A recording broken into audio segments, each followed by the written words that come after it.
Good morning, sixth graders. You've already seen this, but happy little Friday. Today is twin day. Tomorrow's pajama day, so you can just roll out of bed and go to school. Like you don't do that every day, right? Okay. First of all, today is our book talk. Today's book talk is Ban This Book by Alan Gratz. This book is really good. It's about a girl who is kind of shy and she loves books, and then she notices one of her favorite books is not on the library shelf anymore, and it comes to find out that there's a certain parent that volunteers at the school a lot that's trying to get all of the naughty books removed from the library. And so what this book starts to talk about is censorship, which means people controlling the information that you can read or not read, and who has the right to do that and who doesn't, and how some books could be considered naughty or whatever for some people, and for some people they're great and they love them. So anyway, it's a really a good book. Again, it's called Ban This Book by Alan Gratz. He's an amazing author. He usually writes kind of like historical fiction and stuff like that, and kind of exciting books. This is more of realistic fiction. It's definitely a realistic fiction. So if you are interested in this book, let me know and I will put it aside for you. I am going into Ike tomorrow. So if you have any books that you want to borrow, you need to email me today. And that way, hopefully I'll have them in there by early enough tomorrow that you can go pick them up tomorrow afternoon or next week. Okay, so that's that. All right, looking at our calendar today, our weekly planner, today's Thursday. So today we're still going to kind of be working on the circuit. So you do need your book, even though we're not actually reading from it. And you are going to, we're going to talk a little bit about story maps. And story maps sound a little complicated, but they're really not that hard. They're just all the parts to a story, like the characters, the setting, and remember, setting is time and place, and things like that. They're all just like kind of the big details of the story. So an author might do a character map before they start writing their own story. So after our video today, you're going to go into Otis and you're going to do the character map, or I'm sorry, the story map assessment in the assessment section. You will also be able to use your book for that. So feel free to refer back to your book in case you forgot somebody's name and things like that. All right, so that is that. Just a few reminders. The basic sequence of events in a story are the beginning, the middle, and the end. I have a third grade son, and he's having to write a lot of stories this year, and they're not always stories. He'll just write like 3 sentences that, are just about something. And I'm like, there's no beginning, middle, and end. To have a real story, you have to have a beginning, a middle, and an end. So remember that. Okay, so again, you're going to now log on to Otis, and you're going to complete the circuit story map. Remember to check your punctuation, your capitalization, make sure you run spell check and things like that to turn it in so you can turn in your best work. All right, so that's language arts for today. Okay, so you're going to go do your work, take a little break, all of that good stuff. Push pause on me, and then when you come back, we'll go to social studies.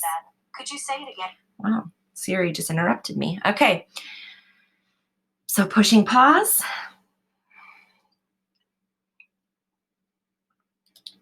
All right, time for social studies. So as you guys know, we are finishing our digital citizenship up lessons today. And then tomorrow we're going to start talking about social studies more.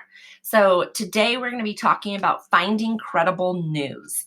And this is so important, especially in today's day and age when there's so much on the internet and like so many things that contradict each other. One article says this, the other article says the exact opposite. It's very frustrating and sometimes hard to know what to believe. So, finding credible news. Okay, we're going to go ahead and get started. So, how do we find credible information on the internet? Something that we're going to be thinking about today, our learning objectives. We're going to learn reasons that people put false or misleading information on the internet. Yes, they do it on purpose. We're also going to learn criteria for differentiating fake news from credible news. How can we figure it out? And then lastly, we're going to practice evaluating the credibility of information you find on the internet. So here is an article that came from somewhere. It says Uncyclopedia. That's a buccaneer. Oscar Wilde on food price inflation. Corn is a dangerous fruit that grows on a corn tree. It is arguably the deadliest fruit on earth, but many are unaware as they gulp it down each year. The fruit itself comprises the following parts. A hard core made of dense organic matter. It is inedible. I have tried. However, dogs regard it as equivalent to meat. Okay, so is that a credible source? Is that true? Credible means able to be believed or trustworthy. Okay, just like a person is credible if they are an expert in a field, things like that. Okay, why might information you find on the internet might not be true? So it could be an editorial. And editorials are articles or blogs that are meant to persuade the reader of the author's opinion and which may include bias or leave out important facts. So an editorial is an article that is somebody's opinion. Okay, and people can have all different kinds of opinions, so it's not necessarily true. Then there's satire. And satire websites are articles that are meant to be funny by making fun of a subject, which often includes statements that are untrue. And some satire pieces like almost seem true, but they're not. Okay. And if you ever do want to look at a satire, there is a website called The Onion. They have some pretty funny ones. And the last one are straight up hoaxes. These are articles that are meant to fool the reader into believing something that isn't true by trying to be as realistic as possible. So these are just basically big lies or tricks or pranks, whatever, but sometimes they can seem true. Okay, so when you come across an article, you need to evaluate it. You need to carefully examine something to figure out its value. You also have to know the word bias. So bias is having preference for one thing over another in a way that's unfair.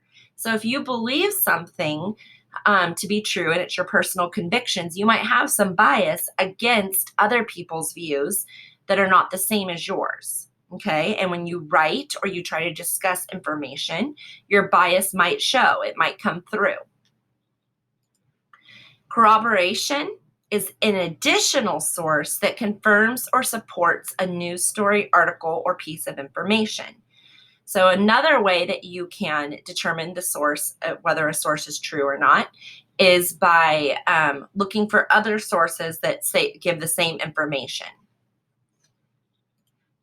Okay, so activity, news or fake news. Okay, so here is an example. And this you can click on if you go to the weekly planner, the Social Studies Weekly Planner. And this is the case for allowing 16-year-olds to vote. And it's from Vox.com. So you're going to read it closely. You're going to analyze the source. Where did it come from? Is it a biased source? Is it a really good news source? And look for corroboration. So then you're going to Google something like, are 16-year-olds able to vote? Or what's going on with that? And then you might find some other articles that corroborate it. Okay, so how credible is it? Is it fake news? This is information is very surprising, even unbelievable. So it's just kind of ridiculous. The website might be biased or is not part of credible news, academic, or governmental organization. The author's bio or previous articles show a bias on the issue. So maybe the author writes a lot of articles that seem biased. And key points cannot be corroborated by other credible sites, okay? So that's fake news, not true, okay? The next one, is it questionable? That's where the information may be surprising, but it's not unbelievable. The website is not part of credible news, academic, or governmental organization.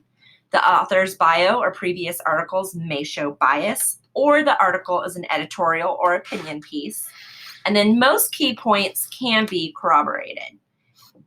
I mean, and it can be a question, like part of it could be questionable, part of it could be fake, and part of it could be credible.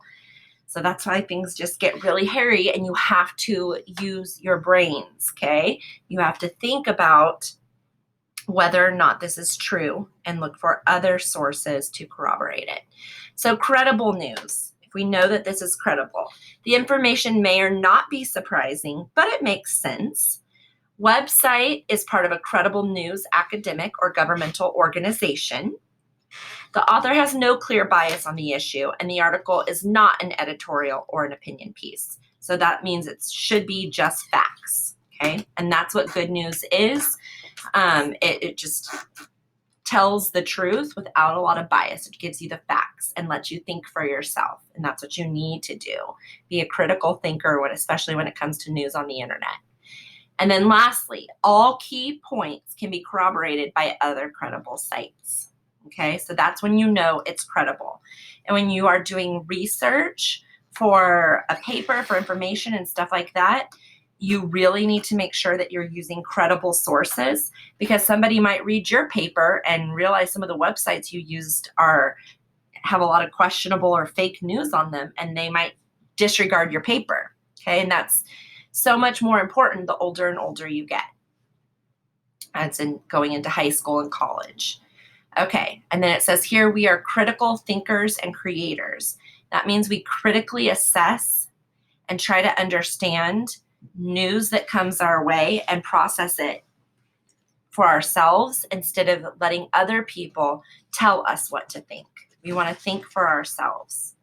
Okay? And with that, sorry, that was my dog.